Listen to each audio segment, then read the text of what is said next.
பிஸ்மில்லாஹிர் ரஹ்மானிர் ரஹீம். கஅபத்துல்லா இஸ்லாமிய வரலாற்றில் இது முதல் பள்ளிவாசலாகும். அல்லாஹு தஆலா குர்ஆன் ஷரீஃபில் சொல்வான், இன்ன அவ்வல பைத்தி உஸிஅ லின்னாஸி அல்லதி பிபக்கத முபாரக்கும் வ ஹுதல் லில் ஆலமீன். முதல் மஸ்ஜித் காபாவாக இருக்கிறது, மக்காவாக இருக்கிறது.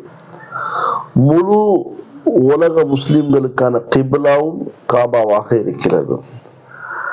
இந்த காபா இருப்பவர்களுக்கு மட்டும் கிப்லா அல்ல, இறந்தவர்களுக்கும் கிப்லா. எனவேதான் அந்த கிப்லாவின் பக்கம்தான் மையத் ஜனாசாவை அடக்கம் செய்கின்றோம்.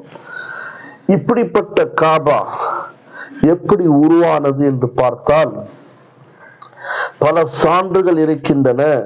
முழு உலகம் தண்ணீராக இருந்தது. காபாவிலிருந்துதான் நிலபாகம் விஸ்தரிக்கப்பட்டது, விரிவாக்கப்பட்டது, விசாலமாக்கப்பட்டது.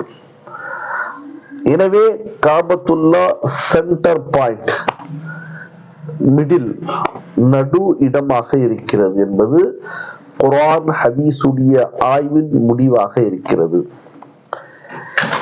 இதை அல்லாஹு தஆலா தன்னுடைய வல்லமையை கொண்டு கட்டினான்.